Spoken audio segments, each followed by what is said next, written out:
So before my youngest daughter moved out and got married, we were sitting around the dinner table one night. She said something very sarcastic, and I just cracked up. I was killing myself laughing. And Kathy turns to her and says, "Danica, whatever you do, don't turn out like your father." And I said, "Kathy, I'm sitting right here." She says, "Oh, don't take it personally." I said, "How could I not take it personally? You're talking about me." She says, "Oh, everything has to be about you, doesn't it?"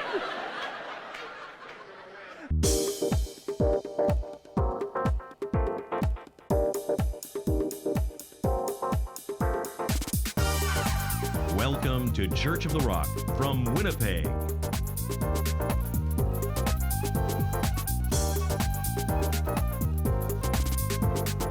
Stay tuned to this week's thought-provoking message from Pastor Mark Hughes.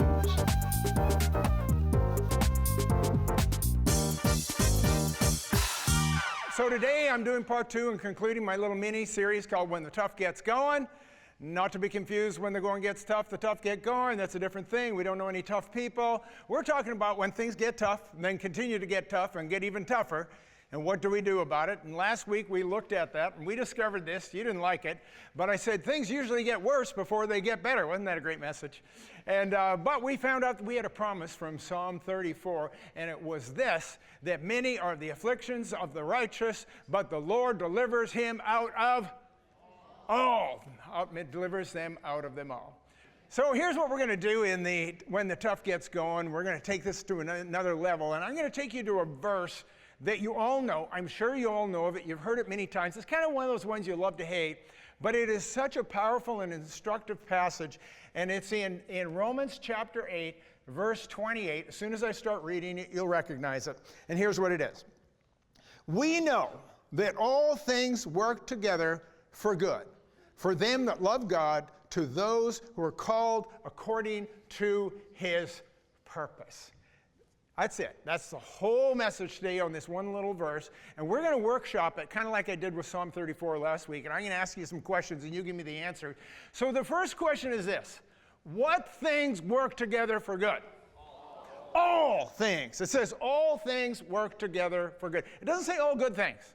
Don't misread that. It does not say all good things work together. It says all things. So it means good things, very bad things, and very, very bad things. They all work together for good. Now, second question. For whom do they all work together? Who? For those who love God and are called according to his purpose. See, all things just don't work together for good for everybody and anybody just because you love, God. You have to love God and be called according to his purpose, and you have to press into it, and you have to hang on to it, and you have to recognize that things can work together for good if you will put God's purpose for your life first. And I know this is sort of a challenge for anybody that's ever gone through tragedy in life, which is probably every single one of us. I mean, real tragedy. You look at this and you say, I don't know how this could possibly work together for good. I don't know how this horrible thing that happened in our life could possibly end up turning around for good. And that's where the third question comes. And you might not be able to answer the question, but how do things work together for good? How do all things work together for good? And the answer to that question is a lot to do with that word, work together. And the Greek word for work together is synergai, which is our English word where we get synergy. And we all know what synergy is. Synergy is when different things come together and they, are you ready for this? Work together for good. That's what synergy is. And so here's what I want you to think about for a moment. Bad things don't just have good outcomes. Bad things have bad outcomes. Would you agree with that? Most of the time, bad things have bad outcomes. But what happens with these bad things that have bad outcomes is they work together. All things, not all bad things, not all good things, all the things, the good, the bad, and the ugly, they work together for good. So what happens for those who love God and are called according to his purpose? He takes those bad things in your life, he works them together with other things, synergizes them with other things, weaves them into his plan and purpose for your life, and they work together for good. Are you following this so far? And so here's what my thesis is for today, is that we do not succeed in life despite our adversities, but we succeed in life because of them. I know that's hard to believe, but if we would begin to believe that, if we would begin to believe that God could take our blunders, our mistakes, our failures, I'm convinced there's actually no real failures in life. They're just failed attempts, and they're just looking for a place to succeed. And we could begin to believe that God could take even our mistakes and turn them around for good. That's what the verse is telling us.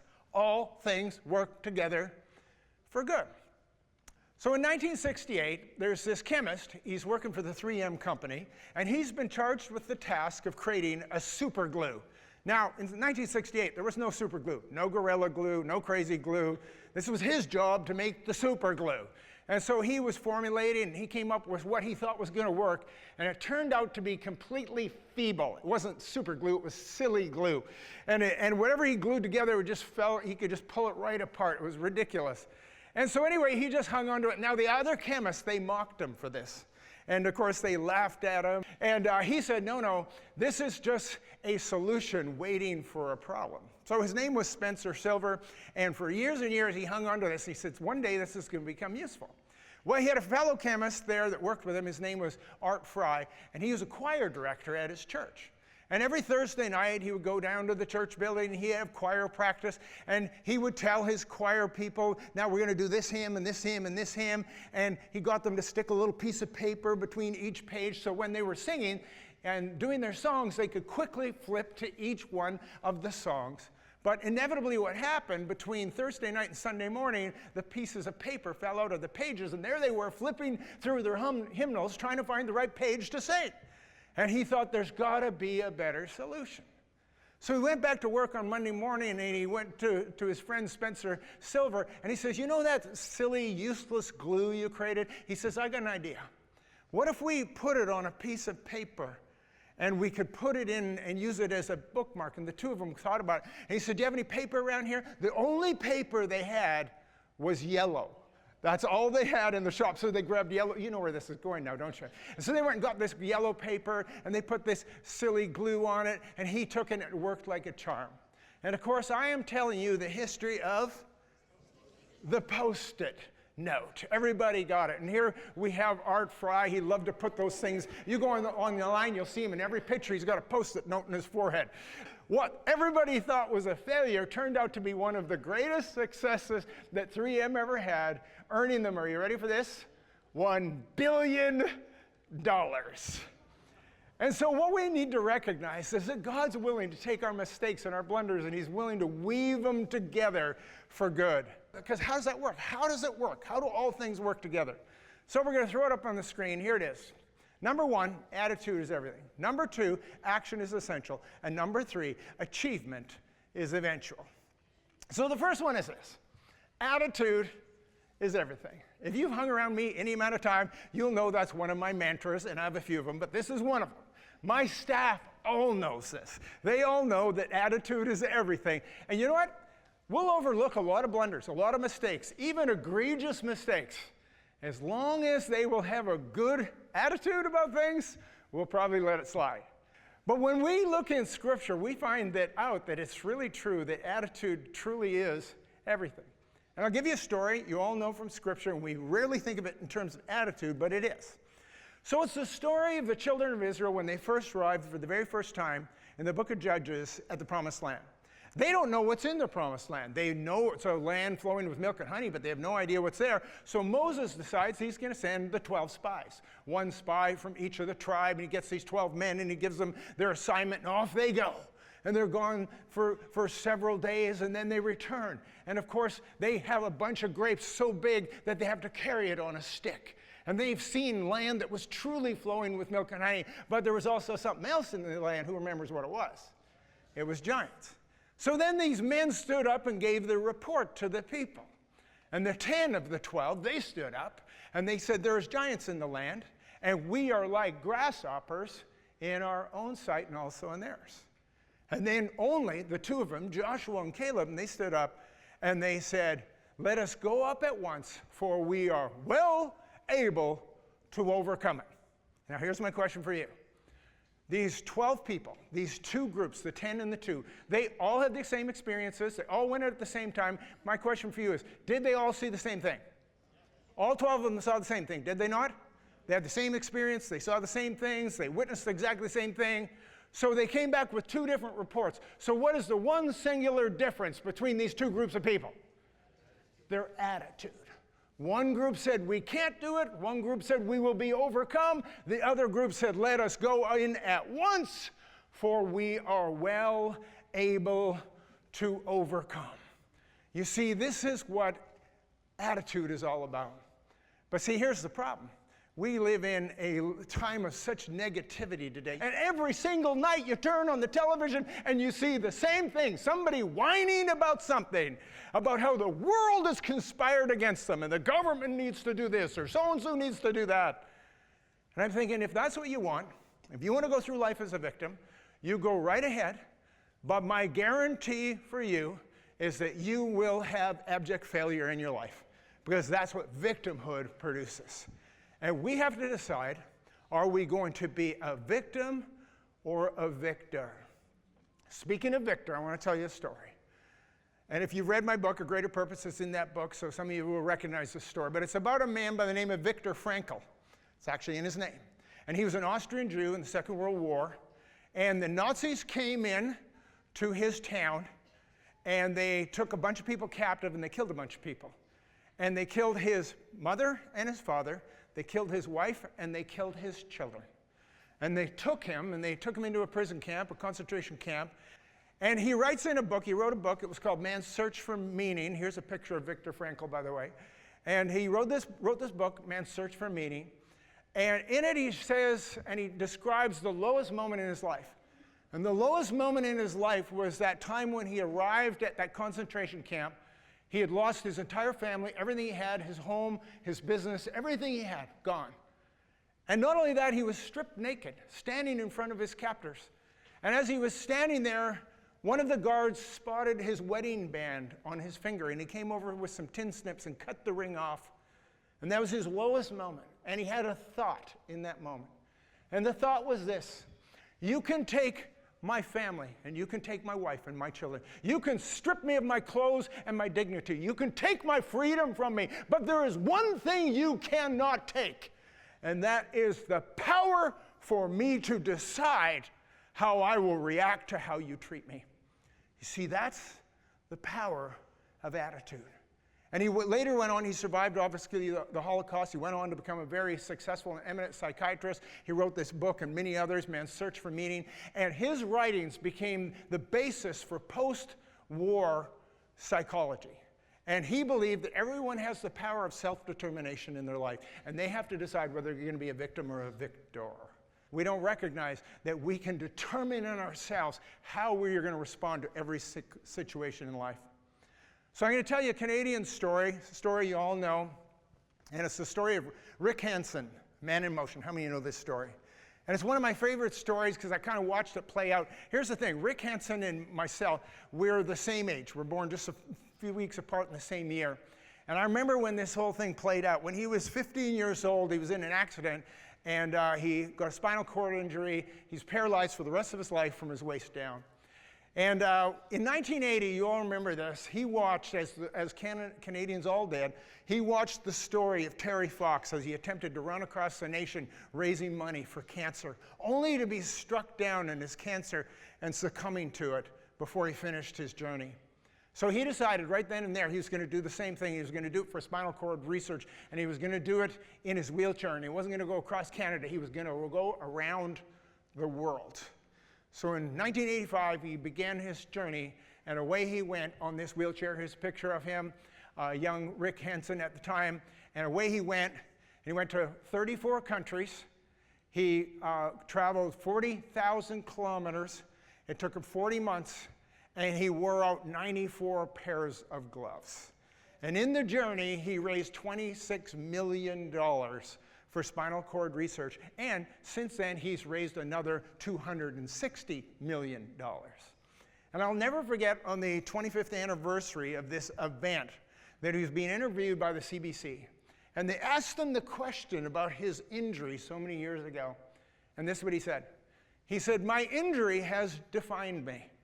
The challenges I have faced because of it have made me a better person. I would not give up the experiences of my life for anything in this world, including the use of my legs. I think that's an extraordinary statement for any person to say. When he understood that he did not succeed in spite of his adversity, but because of his adversity. And that's why attitude is everything. Attitude is everything. Number 2, action is essential. So one of the things we discover is attitude is only part of the picture, right? I mean, attitude is great, but if you don't act on that attitude, then you don't achieve anything. And so it is absolutely essential that we have Joshua and Caleb, and they had this great attitude about going into the promised land, but what good would it be if they didn't actually go into the promised land? And so they acted upon it, and they went into the promised land.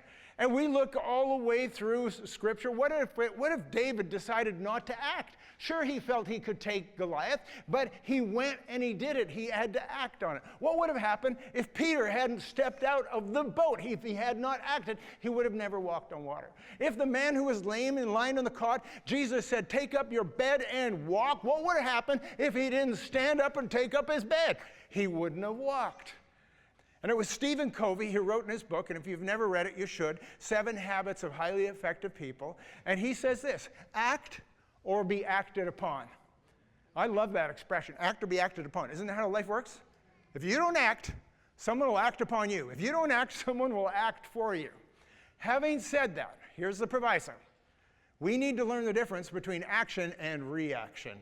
We need to act, not react. And one of the problems we have is we misconstrue the two, and we confuse the two. And we have so many people reacting to so many things, thinking they're acting, when actually what they are really doing is reacting. And I think about Jesus, because Jesus walked on this earth, he had a lot of opposition. And did you notice he never, ever reacted? I love it. Sometimes he's being criticized, and it says, and he answered not a word. That's an amazing thing to me, considering he figured that out, and he wasn't even a married man. Right? Right? But I want to talk about how we react in our culture instead of act. I'm kind of going to take it from the other side here. Because, you know, when it comes to criticism is the lowest form of opposition. And it should bother you the least. It doesn't. Sometimes we make it as the biggest thing in our life, and it's not. It's the smallest thing. And we look at social media. I mean, really, have you noticed social media? I mean, not everything and not every person, but really, it's become this repository of these cowardly, spineless little toads that are attacking people who are actually doing something and criticizing them and what they did so they can feel better about themselves. And I think, you know what? Why would we ever react to that? Why would we give it the time of day? Why are we not ignoring that stuff? You know, let me tell you something you may or may not know. I get a lot of fan mail, with the emphasis on fan. I get a lot of very nice things that people say, but I get some real doozies. And you know, here's what I do. Honestly, true story. So if I'm having a bad day, let's say I'm a little discouraged, I will go to my file where I keep all of my mail, and I will look through a section I have on the hate mail from the haters.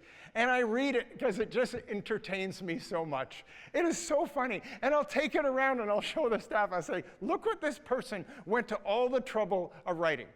You say, what are you talking about? Well, here's my favorite. I'll give you one example. Absolutely true letter. Here's how it went. It went, Dear Pastor Mark, you look terrible on television. You look like a wrinkled mess, and you look like a crackhead or a drug addict. You make me sick. I don't know how your wife can stand you. See how entertaining that is for me? I mean, how's that not funny? Who says that? Who says that to someone they don't even know? Who goes to the trouble of sitting down their keyboard to send that message to someone they don't know? How am I going to possibly take that seriously? How can I be possibly hurt by someone I don't know who they are? They didn't sign the letter. I don't care what they think of me. Why would we care about what people we don't know and don't know us say about us? Right? Now, it's a little bit different when the criticism is closer to home. Am I right about that one? Yeah, I think so. So this is 100%, not that every story isn't, but this story is 100% true, word for word. Here's how it went. So before my youngest daughter moved out and got married, we were sitting around the dinner table one night. She said something very sarcastic, and I just cracked up. I was killing myself laughing. And Kathy turns to her and says, "Danica, whatever you do, don't turn out like your father." And I said, "Kathy, I'm sitting right here." She says, "Oh, don't take it personally." I said, "How could I not take it personally? You're talking about me." She says, "Oh, everything has to be about you, doesn't it?" You can't really win. But you know, I hear something like that and I thought, this will preach someday. This will preach someday. It makes me think of the story of Winston Churchill and Lady Nancy Astor. Nancy Astor was the very first female parliamentarian in British history. And here's a picture of her along with Winston Churchill. And she couldn't stand Churchill. Churchill was loud, and he was brash, and he was critical, and he was cynical, and he was bombastic. He had everything that she disliked. And one day she got so mad at him, she said, "Mr. Churchill, if I was your wife, I would put poison in your coffee." To which he said, "If I were your husband, I would drink it."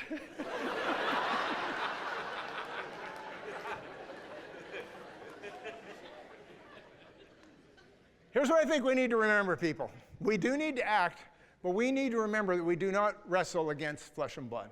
Isn't that what Paul said? He said, "We wrestle not against flesh and blood, but against principalities and powers and rulers of darkness in this age and spiritual hosts of wickedness." And unfortunately, we begin to think sometimes that people are our enemy, that people are our adversaries. And Jesus says, no, your adversaries are in heaven. These people on the earth, you're supposed to love them. And the ones that we call small e enemies, he said to love your enemies and to do good to those who hate you. They're not your true enemy. And sometimes we get confused and we react against them instead of loving them, acting in love and acting in goodness towards them. And he said the most peculiar thing in the Sermon on the Mount, Matthew chapter 5, he said this. He said, "Agree with your adversary quickly while you're on your way with them." And you read that and you say, why would I agree with my adversary? Why would I do such a thing? Now, understand, he's not talking about your adversary, the devil. He's talking about the adversaries we have in this world, because he's saying they're not really your enemy. And a lot of times there are battles that we fight that we need to actually lose. We shouldn't have to win every battle. You don't even want to win every battle. Winning a battle is not always a virtuous thing. You say, what on earth are you talking about? I'm talking about some battles you're better off losing so that you can win the war, the big picture. So I'll give you an example of this, for example. So I mentioned my book, A Greater Purpose, I wrote a few years ago. And one of the things I did was included this story about my family. Well, you know me, I'm kind of an open book, right? I mean, all my stories and all my experiences, they all end up in sermons, they all end up in books. And I told a somewhat embarrassing story, not about me, but about my family that I grew up with. And it was a bit embarrassing, but it was true, so I put it in the book, and it was funny, so I put it in the book, you know me. And so then I thought, well, I'll give all my siblings a copy of the book, because they'll just love it. And of course, they read it, not everybody loved it. And in fact, one of my brothers was so mad at me that I had said these things about our family and people that at this point can't defend themselves. And he phoned me up and he said, "What are you doing? You know, you're in the family dirty laundry and you've written in this book." I mean, he had something to worry about. I mean, the book was going to be read by dozens of people, right? Right. And so, you know, I had to think about it for a moment. And I looked at that story and I decided what I needed to do. And I thought, I need to lose this battle. I need to agree with my adversary. So I phoned him up and I said, "You know what? You're right. I shouldn't have included that story." And he says, "What do you mean I'm right?" You know, people argue about being right, which is weird. He says, "What do you mean I'm right?" I said, "No, you're right. I shouldn't have included that story. It was wrong to include that story. So we're going to a second printing, and I've taken that story out, and I've put in a different story." He says, "You don't have to take it out on my account." And I said, "Yes, actually I do need to take it out. You were right, and I was wrong. Can you just accept that you were right?" And I was busy having a hard time losing this battle with him, but I did, and I changed it. Because here's the big picture. Here's the big question. What was more important, for me to leave that stupid, silly story in the book, or for me to salvage my relationship with my brother? It's an easy answer, isn't it? I mean, that's a battle I want to lose. That's what Jesus was talking about, where he says, agree quickly while you're on your way with your adversary. What's the point? Don't fight the battles that aren't important. Let's save our energy for the battles that do matter. Let's fight against our real enemy. Let's fight for our families in prayer and in faith and in character and in love. Let's fight for our children and fight for our friends and fight for our communities. Those are the battles that we need to fight, not wasting a bunch of energy on things that don't matter. And that's exactly what we see these men in the scripture doing. They fought the battles that really mattered against the true enemy. So the first thing is this, is that attitude is everything. The second thing is that action is essential. And the last and the final thing is this, is that achievement is eventual. See, if you'll do those two things, those two simple things, have a great attitude and act on what your convictions are, eventually you will have the achievement. Might not come instantly. I mean, like I said, it was 22 years before Joseph finally had the fulfillment of his promise. It was 40 years in the wilderness before Moses finally got the children of Israel out of Egypt. I mean, you look at these stories in Scripture, but eventually you get there. And I want to leave you with this fun final thought that I've said a couple of times through this message, and it's this. We do not succeed in life in spite of our adversities, but because of it.